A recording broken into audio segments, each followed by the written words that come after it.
attendees here, probably a little bit more going to run in, but we are at the 1 o'clock, 1:02 now. Gentlemen, thank you for joining us. Ed Stack, we've got you over here from Jarrett Bay, and Morgan Bertram from Bertram Yachts. Both well-established, well-respected sportfish builders here in the United States, both with their own nuances and something that we're going to dig into a little bit here.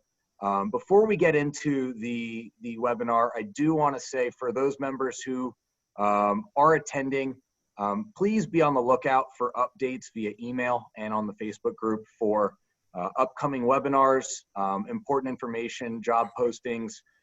There's been a lot of updates, and with the inconsistency for the yacht show futures here, certainly keep tabs both via email and on the Facebook group. We are trying to provide as many updates as they become available. But without further ado, we'll get into this. I'd like to first start out. We've got some intro documentation here from Ed Stack over at Jarrett Bay, a little intro video to give a brief overview of what they've got going on up there. If you give me 1 second. Stephanie, if you don't mind setting me up as host, I'll get this over there. There we go. Beautiful.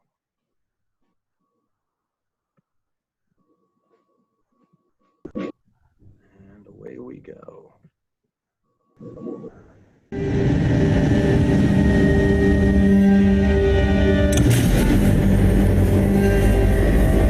Over 30 years ago, we started our company in a tin shed in Williston, North Carolina, on a little body of water named Jarrett Bay. The evolution of seeing us come from that tin shed to building the most technologically advanced sport fishing boat ever produced, it's really hard for me to get my arms around. And through the entire history of our company, every single boat has been different. It's had its own signature. It's had its own challenges. It's taught us something. I mean, no boat we ever built didn't make us better. Well, the 90 just kind of stepped the game up a little bit. The owner put it to us in pretty definitive terms. He just wanted to build the absolute finest sport fisherman ever built. That was it.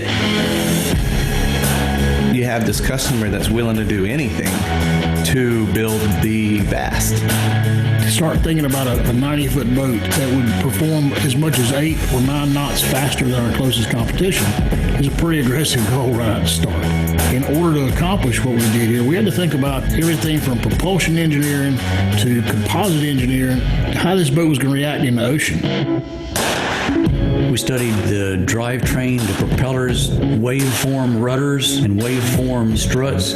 The tunnels that we build have been tank tested and designed to optimize the water coming to the propeller and then the water leaving the propeller.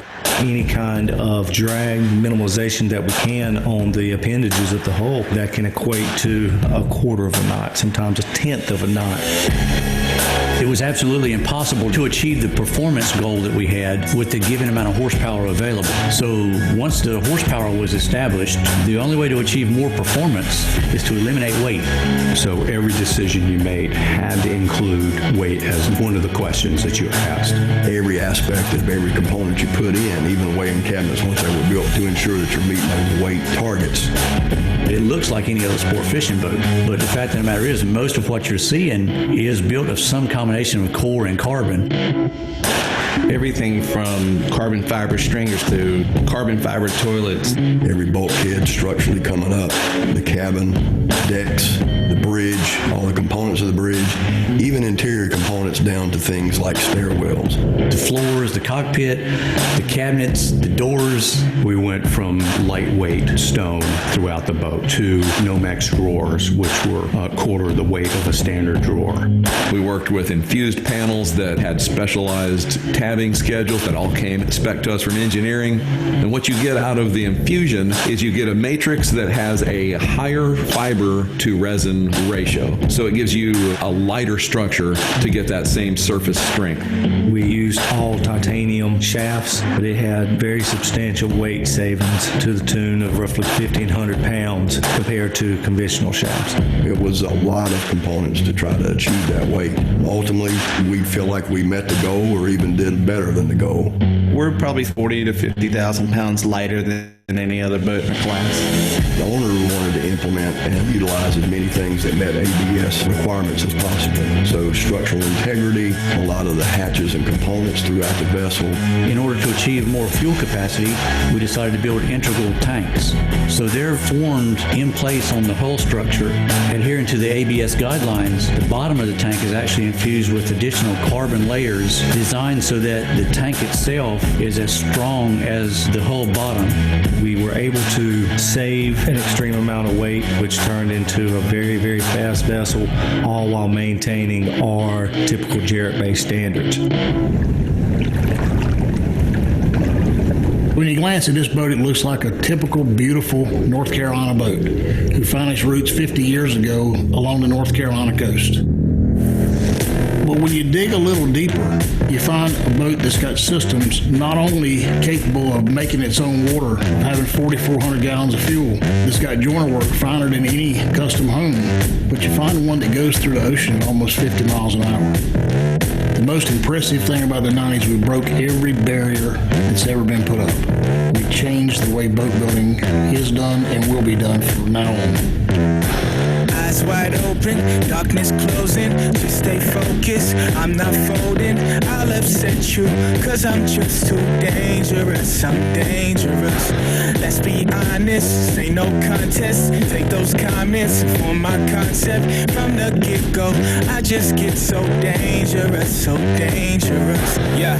Two equal sides don't equal ties, yo, I came to equalize, let's energize, basic math plus minus equals times. Pop says crazy watching the sequel shine, last man standing tell him I seek my prize, challenge young wise stepping to bring you die. I remember what it's like to be you guys, letting people take all the truth and feed you lies. Thriller, you decide, do or die, who defied the king, that's suicide, you denied, you can hide for now, but soon I'ma move aside where you reside, don't close your eyes, I'll leave you deprived of every little thing that you work for, getting every single thing that I work towards, can't forget about the days we was dirt poor, me and you in the same game, but I'm worth it. Don't fall asleep, I don't forget.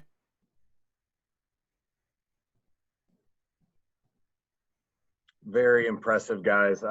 Definitely something I want to dig in with you guys a little bit more. We're certainly going to elaborate on that build. Now, Morgan, Bertram, we've got a 360 tour of your 61, and I know that we had mentioned in the video. Am I muted? No, I'm not muted. I know that we had mentioned in the video that you guys were a Carolina builder. Now, Bertram's built down here in Florida. Am I correct, Morgan? Yes, originally it was in Miami, and it's now located in Tampa at the old Lazara plant, which we own. Oh, fantastic. Well, let's get a brief tour of it and give us a little bit more of a deep dive into the history of Bertram and this model that you guys have brought to the table as well. Yes, the company was restarted after the Freddie Group, and now a gentleman named Mr. Gavio owns the Bertram. He also owns Baglietto and CCN, which is Cantiere Cherry Naval.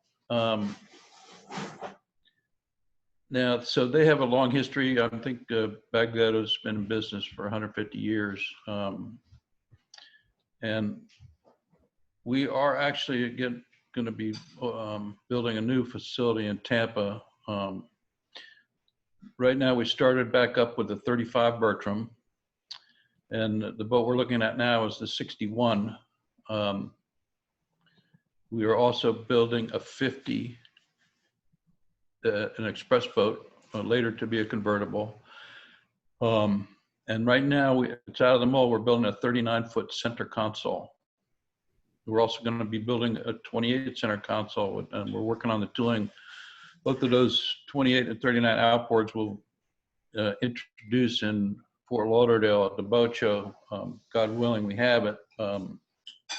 Anyhow, Michael Peters has designed the 35 and 61.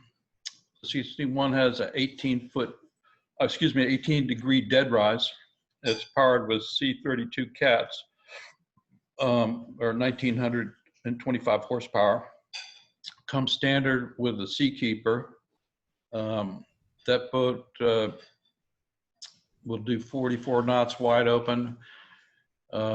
She really likes to run, 34, 35 knots right in there. The economic cruise is about 27 knots.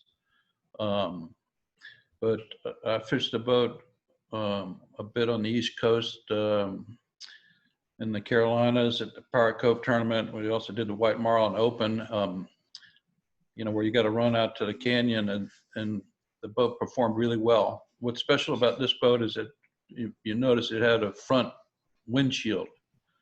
The original 54 Bertram had glass windows back in the mid 80s, and most Sportfish builders migrated away from that because the windows leaked after time, and they used the space for storage. So this is something very different about this boat. It gives it a totally different feel when you're in it. The glass is military spec glass up in the windshield up front, so it's very strong. And of course, you can shape it. It gives it a nice shape. It's the rounded corner pieces. It's expensive, but as you can see in this photo now, that it really just creates a whole different experience when you're sitting in the salon of the boat.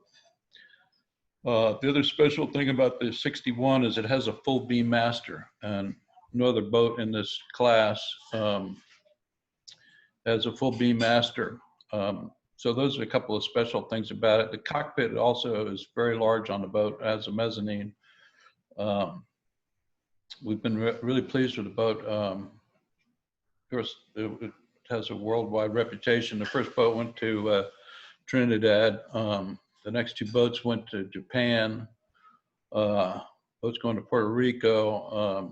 So the boats really ended up all over the place, but we're very happy with the performance with it. You can see there the mezzanine is very big for its class. Obviously, we have great competitors in the production market with Hatteras and Viking. So we really have to work hard to differentiate ourselves, and I think that we've accomplished it with this boat. So now, before we get too deep into some of the predetermined questions that we had sent over, I did want to touch on that. Obviously, you had referenced Hatteras and Viking as considered production builders. Do you guys consider yourself more in the semi-custom, or do you consider yourselves to be production class as well? Well, yeah, I think most builders these days have to be, almost semi-custom. I mean, other than the hull and deck mold being the same and choice of maybe motors, you have to be willing to, make the customer happy, be it, interior choices, layout wise. I think that just the nature of the business. I would have to say that I believe that the Sportfish segment of the market is a declining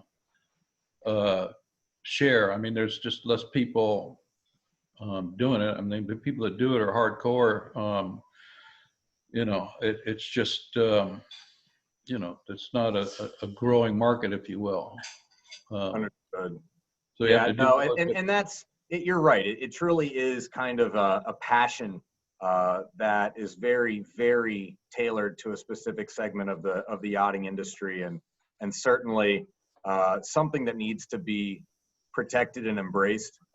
There's been a lot of transition towards the day cruisers, and everyone just kind of not really getting into the true passion of what the boating and the sport fishing market has brought to the table for decades.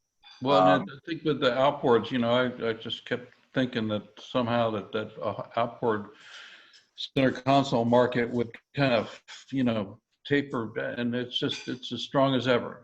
So, I mean, that's partly why Bertram is now going to be building outboards, because, it's not going away. Right. And Ed, you guys have no intentions of doing anything with outboards. You guys are full custom up there, and it's a per project, per client basis, right? Yeah, that's right. I mean, we actually did produce, and actually you can see on the wall behind me, but we produced a center console for a while, and we've done some outboard stuff, but for the most part, when we've done all sorts of things, we've built 100 boats, but about 69 numbered hulls. So we've done a little bit of everything, but our bread and butter and where we're going to continue to be is sport fishing boats. Now, we built a kind of a cruising fisherman a couple of launches ago that really was a nice throwback with the trunk cabin, kind of a nod to the old Rybovich boats.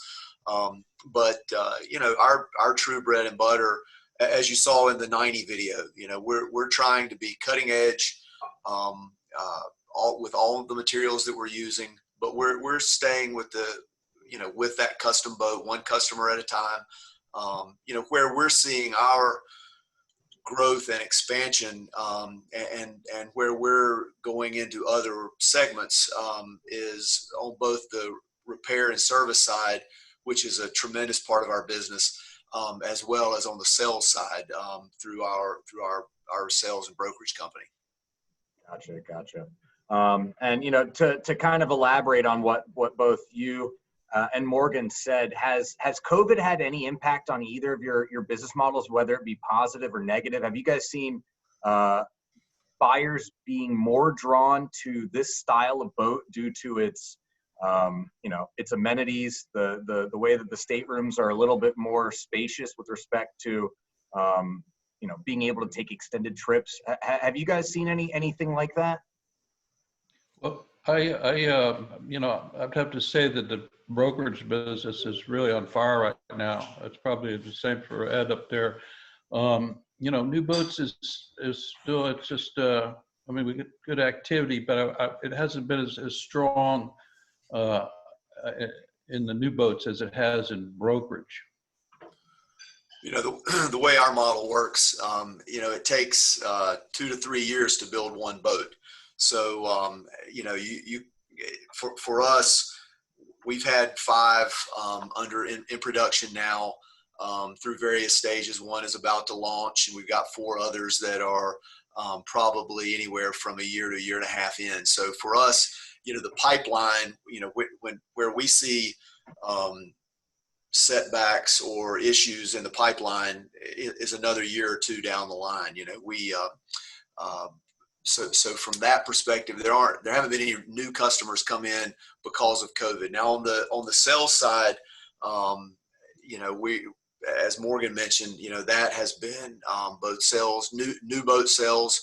Our sales company is a Viking dealer, as well as other brands, and so we're seeing tremendous movement there in new boat sales, and then brokerage has been very hot as well. So, I'm sure what all the folks are seeing in the center console world, we're seeing the same thing with our brokerage and new boat sales also on our sales company side, not so much the Jarrett Bay proper side. Gotcha. Yeah, it's interesting. Like you guys have mentioned, brokerage has been lights out this whole time. Our office we work in the insurance space, and it's phone call after phone call after phone call lately, just because of the amount of volume of brokerage boats being stripped off the shelves. So, but that's interesting. So for you guys both, with the newer builds, you're getting your traditional buyers. It's not impacted by the coronavirus or anything like that. So interesting. Now, with respect to your market and your market share, do you guys see more volume of buyers and more interest domestically versus overseas, or do you guys have special niches in the global boating space that you guys excel in? Morgan, you had mentioned that your boats had bounced over to Japan and Trinidad. Are you guys seeing a lot of international buyers for your style of boats, or is it pretty balanced? I would say it's balanced. And I would say, but with the brand history, it's always been strong internationally. So, some of the newer boats we're doing are having, more of a complete package outside of just, being focused right in onto Sportfish, so they'll have other options that people can use outside of just a, Sportfish role. We've probably been more represented, I guess, on the East Coast, down in the Caribbean. Our last couple of boats, and we've seen some buyers, Central American buyers, Puerto Rico. We had a boat down in the BVI. The 90 spends most of its time. It was an East Coast buyer, but spends most of its time in Costa Rica. 10 months out of the year probably on the West Coast. So for us, we're mostly U.S. based. We had a boat in Japan at one point. We've done a little bit of West Coast, but we're very East Coast dominant, I guess. Okay. Yeah, and it makes sense with the type of fishing that you guys provide to your buyers. So it only makes sense, and that's really kind of telltale for where all the builders are located as well. I think that's pretty commonplace. And again, you guys both build a very different style, one being a Carolina versus a Florida. But as things have advanced and technology has evolved, from what I've understood, there have been kind of a blend of the two viewpoints and styles of build. With respect to your customers, do you find that there's a certain hull style or material that they prefer, that they have the most satisfaction with? I know, Ed, that with your video, it had mentioned that you guys had started working a lot more with carbon fiber, which from the insurance side of things, I just kind of plug my ears a little bit, but is that something that you think you're going to continue to see a trend towards, strictly for the weight savings, or is everybody still kind of falling in line with the cold mold or the resin infused? Where do you guys see this going? Well, for us, as far as the hull itself, we use a Kumi plywood and fir, whether that's on the 90 that had all the technology throughout the boat, or the 5 boats that we're building right now. We use the cold molded process with the Akumi and the fir, and we don't look for that to change. I mean, that is who we are and how we build.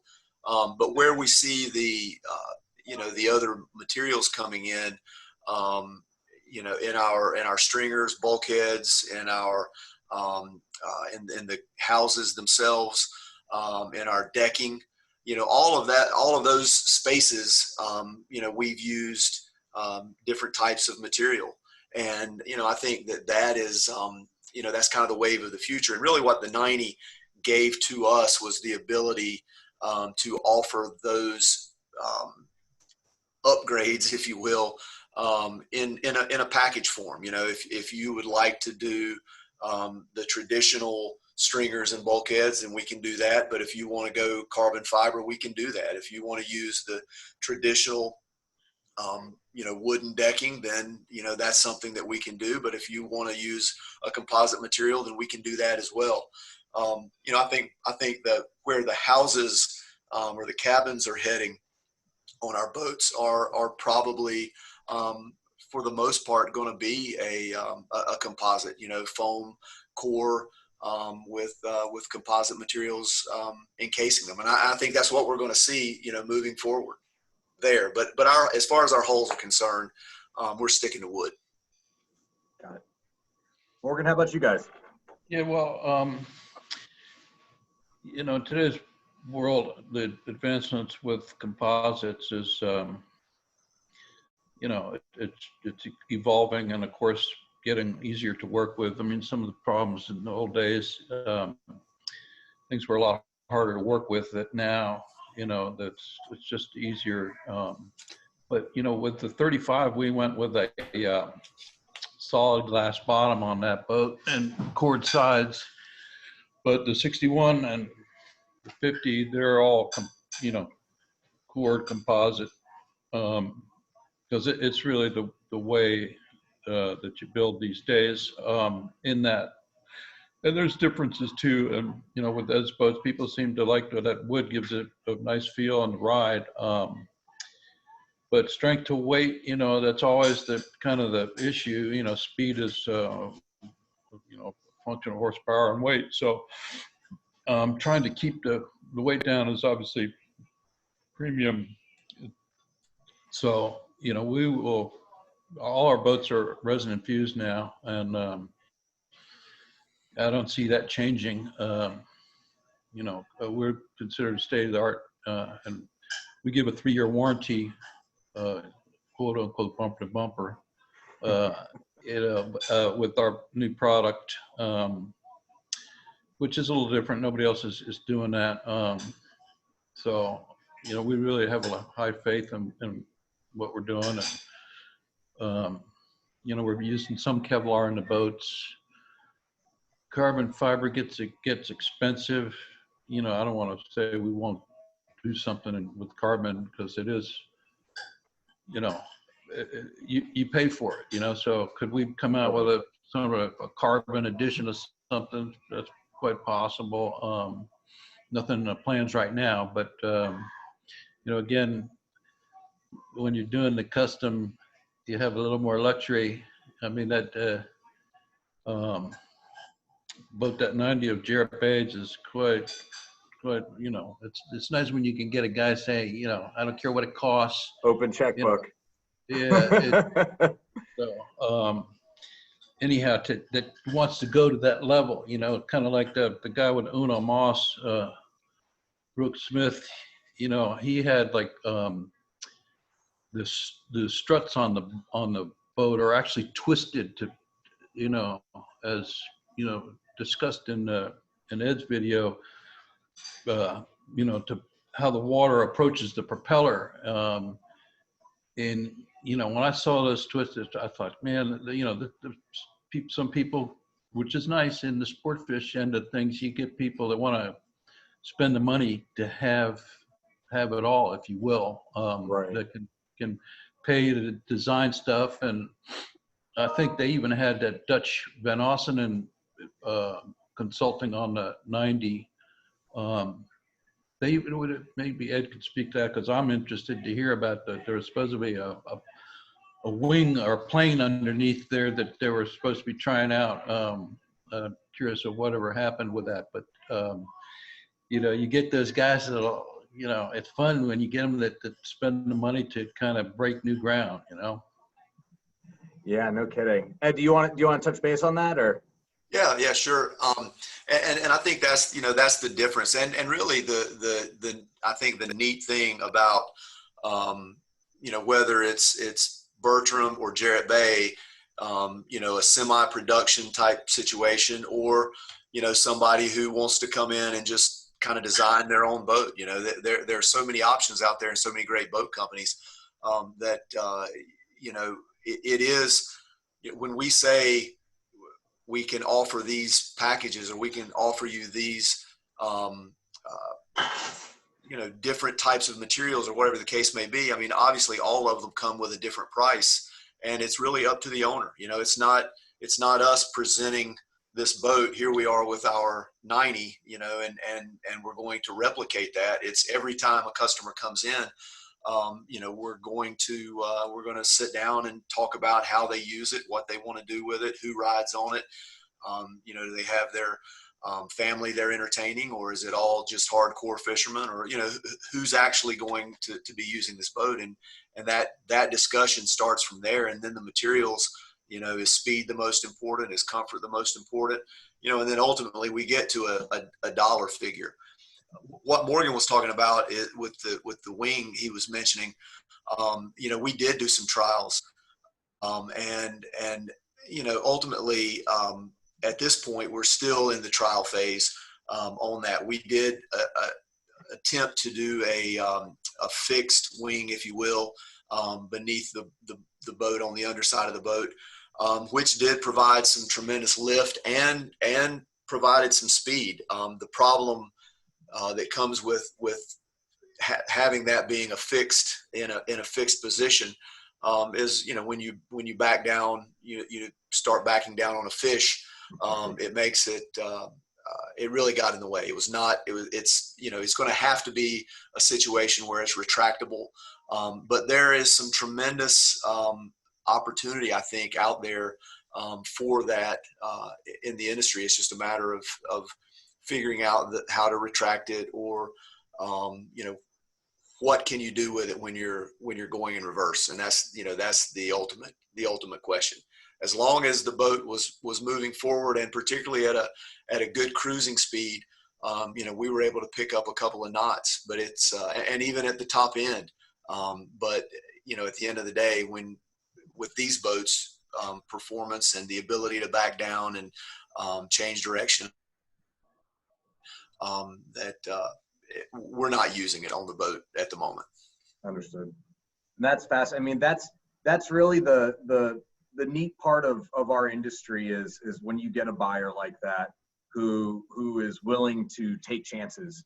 That's how innovation comes about. It takes somebody who's willing to trial and error a little bit to see how they can push the envelope. And so that's a really good case study for what you guys have done there, which kind of segues greatly into what one of the big questions that I had, and I think a lot of our members have, is with the Sportfish owner, how are they similar? How do they differentiate from a traditional yacht owner?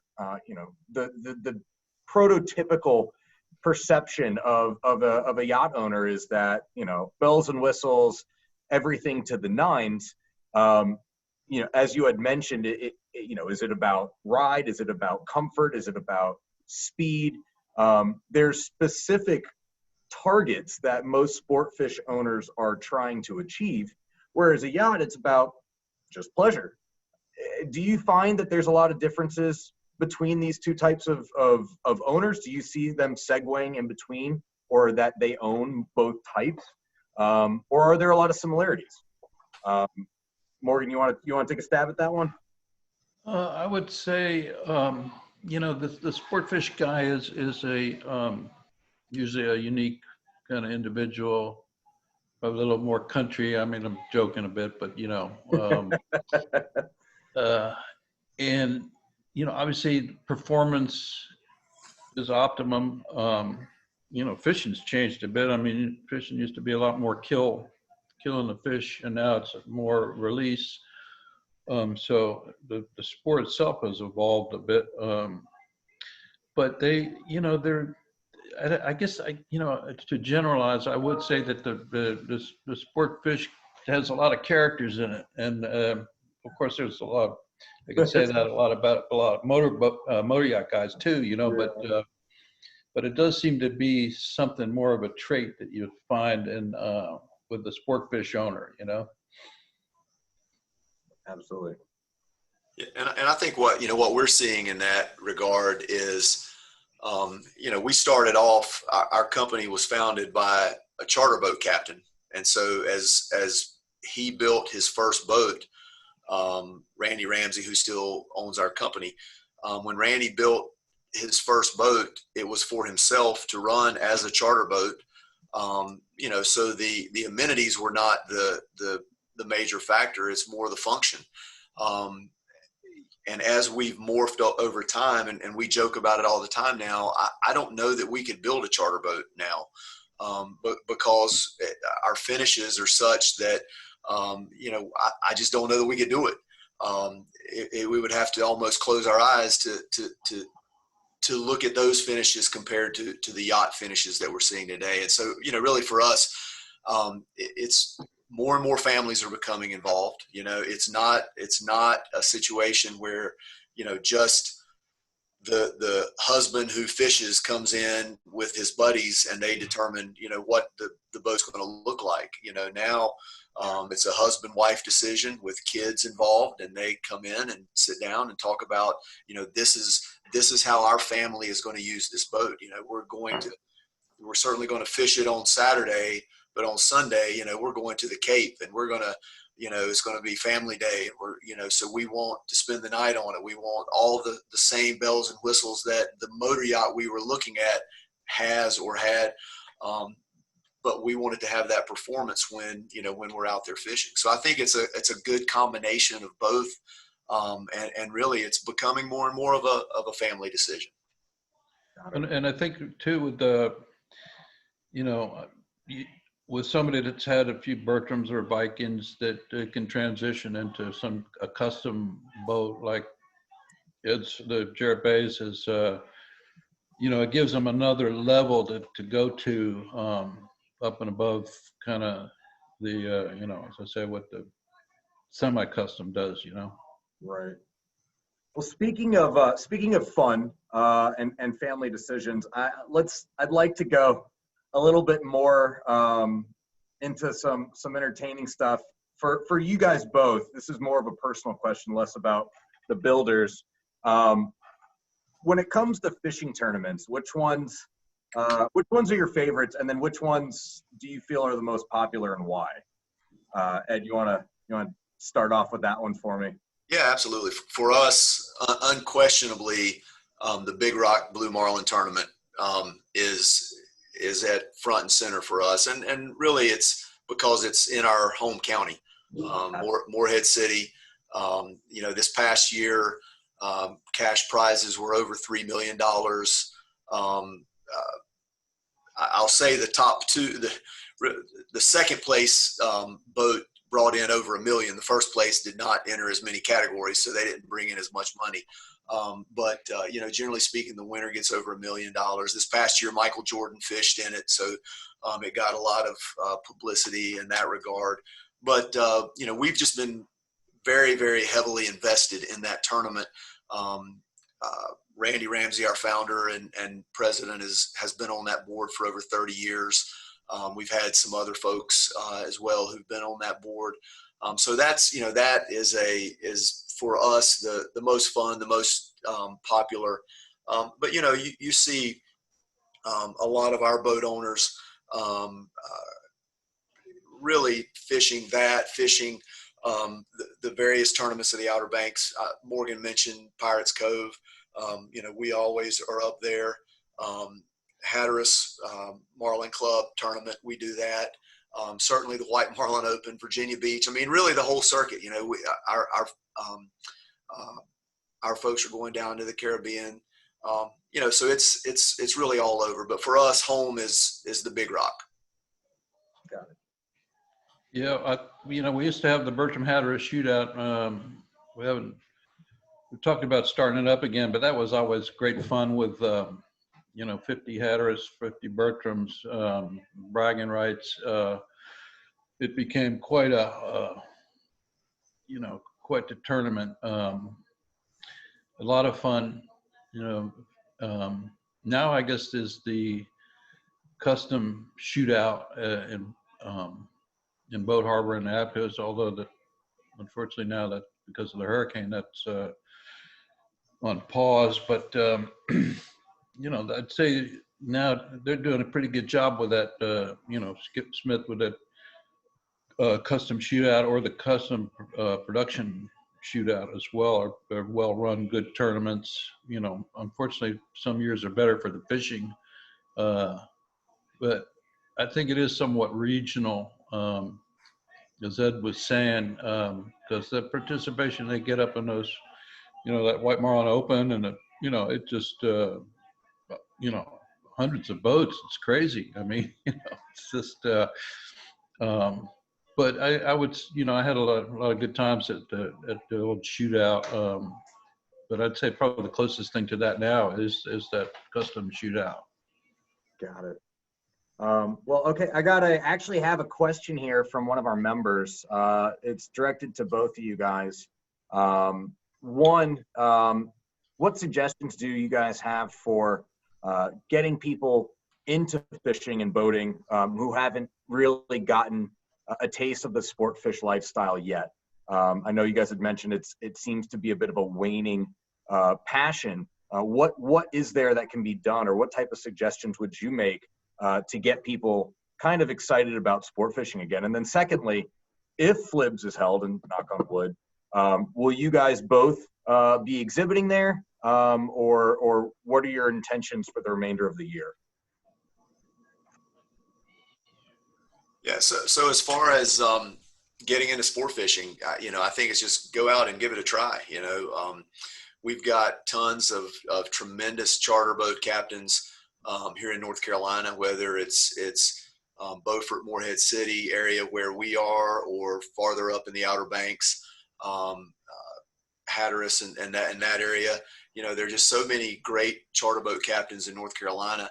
And I know there are a ton in Florida as well. So, you know, I think it's just a matter of getting you a group of people and go out and give it a shot. You know, there's nothing more exhilarating than being, you know, 50 miles offshore and catching a blue marlin, white marlin, sailfish, whatever. You know, it's just an unbelievable feeling.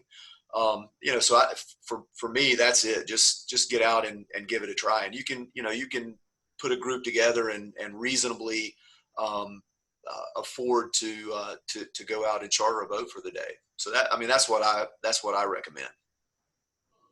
Yeah, I would second that. It's really, you just got to go get some friends together, charter.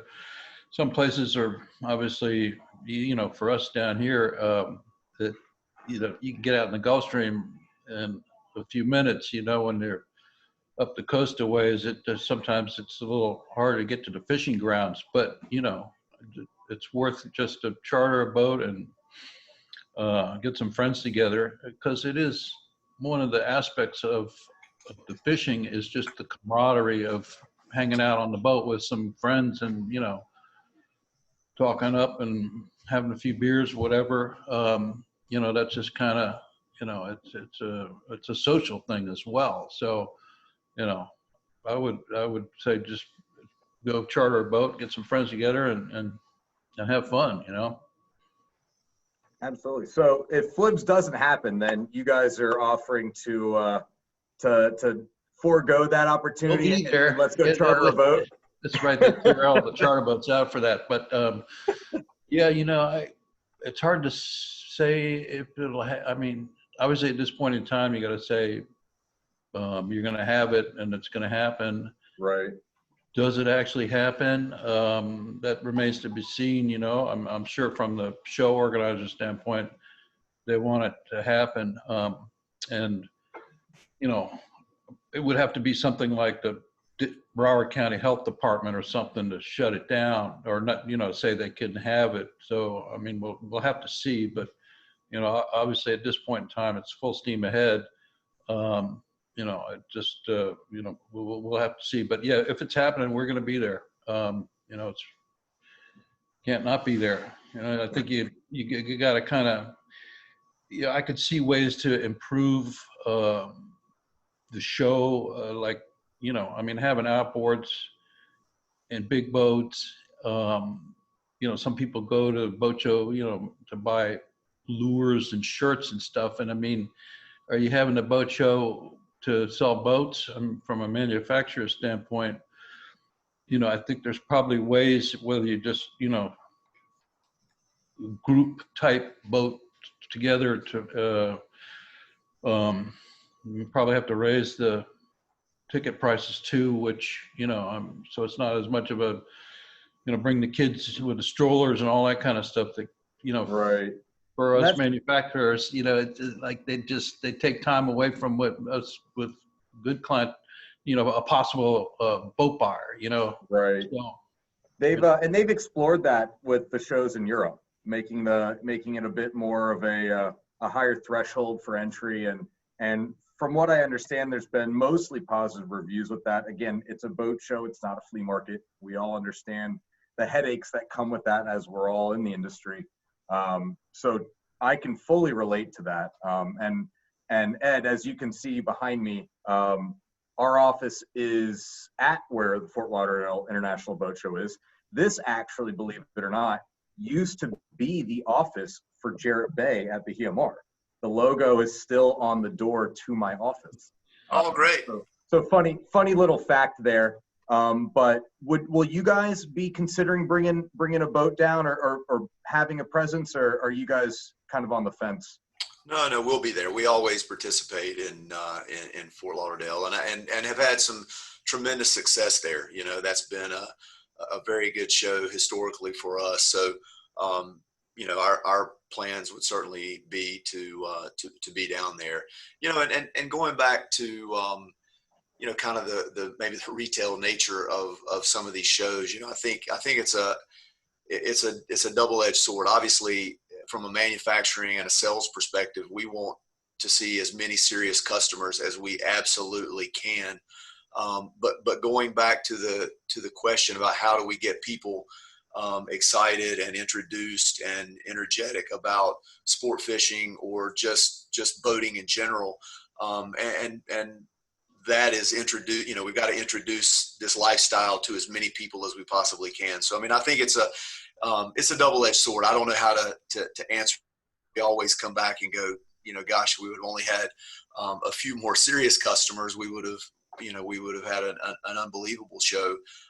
But we always seem to have, those folks who are just there to see the, big, pretty boats. But at the end of the day, hopefully you're introducing those people to the lifestyle that obviously we're all invested in pretty heavily. Yeah, no, totally makes sense.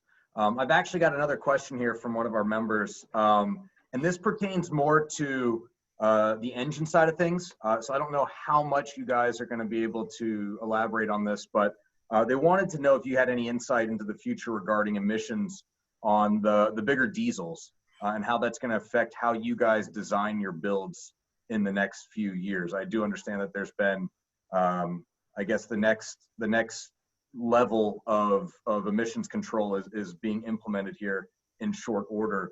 Is that impacting how you guys design your engine rooms? Is that going to affect the capabilities that you guys have with respect to putting engines in?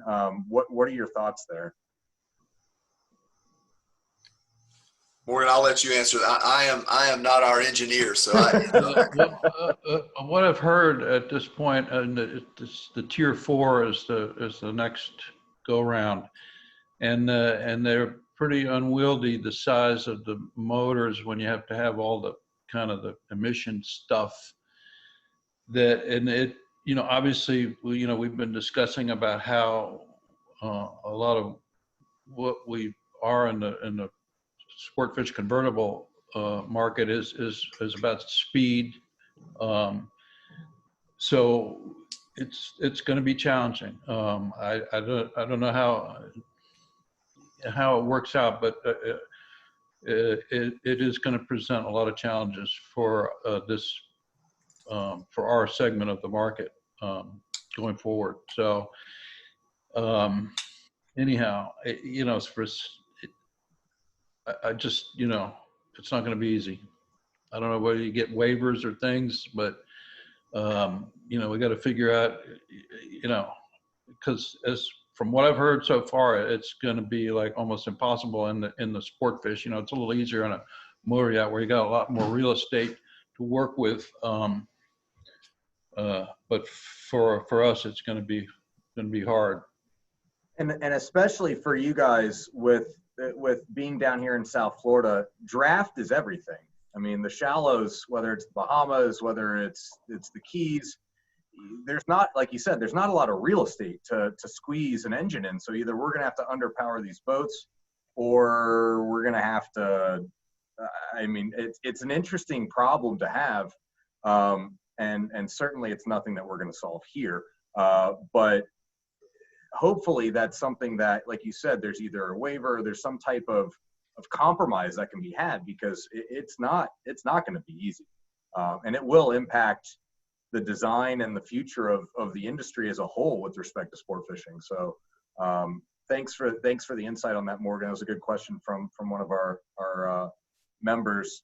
I wanted, we're kind of getting close to the 1 hour mark. I wanted to kind of segue into a little bit more career advice, see if you guys have any type of insight that you can provide to some of our members. Again, we are an organization made up of young land-based yachting professionals between the ages of 21 and 40.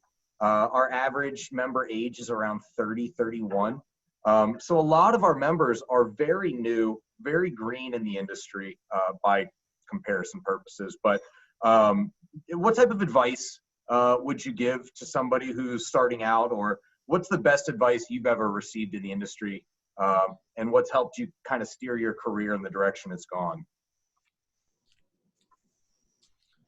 I think from my perspective, it's really just, network as much as you can. I mean, I've only been in this industry for about 6 years. I come from the world of college athletics. That's where I was for a lot of years before getting here. For me, taking the what I learned in the athletics world, and college athletics is really small. It's a small world, even though every state has a number of different universities. There was so much networking and asking questions, and how do you do this, or what do you do about this situation, or whatever the case may be, participating in things like this. And I think there's still plenty of that that can be done in this industry, even though technically we're competing for business. They're all different types of boats, or all different types of companies, and I think there's plenty of things that can be shared.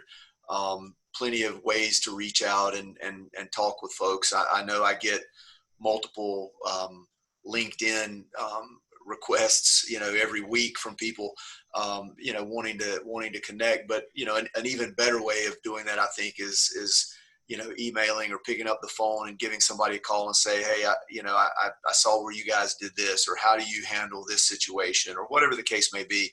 But obviously the best place and the best opportunity for that would be at a boat show, where you can meet people face to face. But I think at the end of the day, just good old fashioned, reaching out and trying to talk to people is still the best opportunity, and participating in as many, functions and things as you can. That's what has continued to help me over my career, no matter what, I was doing. Morgan, what about you? Yeah, obviously this is young professionals in yachting, and there are all sorts of different aspects of yachting, from sail to power.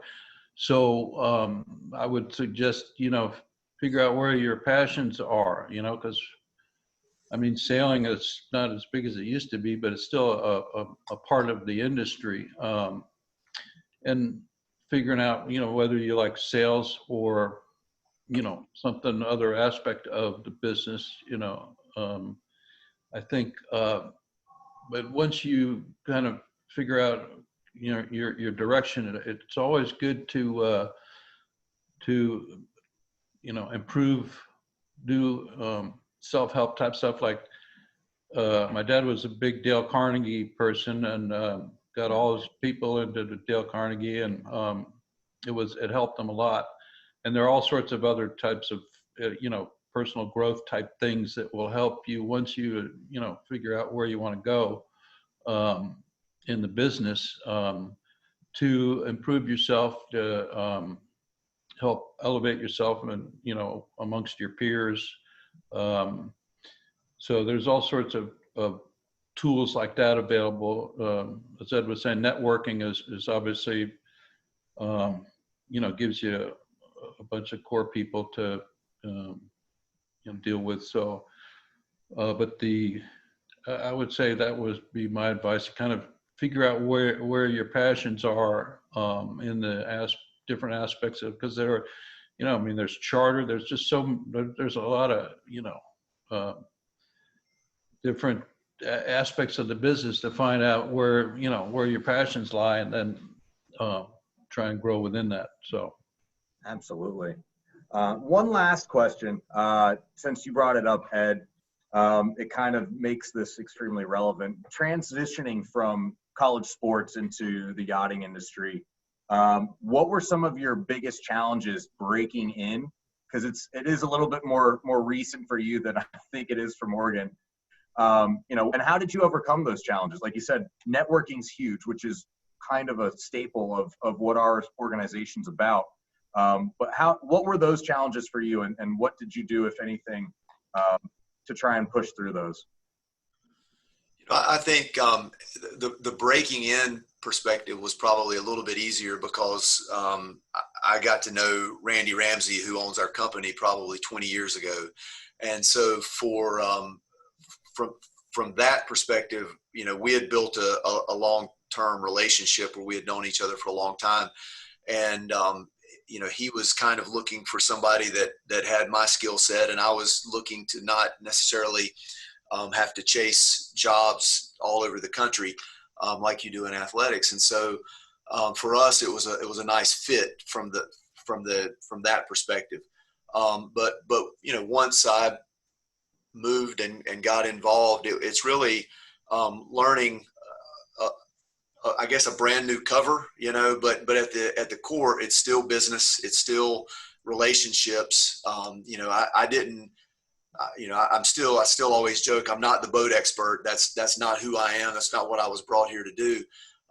But learning enough about our business, what we do, how we do it, to begin having relevant conversations, but really coming in with the understanding that I didn't know anything at all about the boat world. And so anything that anybody was willing to share with me, I was willing to listen and eager to ask questions about, because I wasn't, and I still am not an expert person with regards to the boat building business. But as far as all the other things that we're doing and that I'm associated with, and I work in all areas of our business, mostly in new business development, but I work with government grants. I work with the community. Anything that you can possibly think of. If we're buying a new piece of property, if we work with lawyers or bankers or, any of that, those are all things that I work with. I work with our marketing team, just anything that's not directly boat building. So those things I knew, those things I at least have some idea of what we're doing, but you wrap the boat side around it. And that's really, what I had to learn. So I think it's just a matter of coming in and, being willing to ask those questions and not feel like you're an expert. And then learn what you're doing. I mean, it's like anything else. You've got to be willing to learn the process. I hear you. Well, guys, we're right up on the time. I appreciate both of you guys taking an hour out of your day to sit down with us, discuss kind of the ins and outs of, but not just your businesses, but the Sportfish industry as a whole. It's, I think, been very informative, not just for myself, but for our membership. Ed Stack from Jarrett Bay, Morgan Bertram from Bertram Yachts. Thank you guys again on behalf of Young Professionals in Yachting. If there are any additional questions from attendees who weren't able to get them in, would you guys be okay with me shooting those over, or Stephanie shooting those over to you? Absolutely. Awesome. And for those who are still logged in, our next webinar is going to be for August. It is going to be on ocean conservation. We're going to have some great speakers for that as well. Some locals, some regional. So stay tuned for updates on the Facebook page and email blasts. Again, this has been a great opportunity with Jarrett Bay and Bertram Yachts. Thank you guys again, and we will talk soon. Thank you, Chris. Thank you very much, Chris. Morgan. Thank you, Dad. Take care, guys. All right, see you.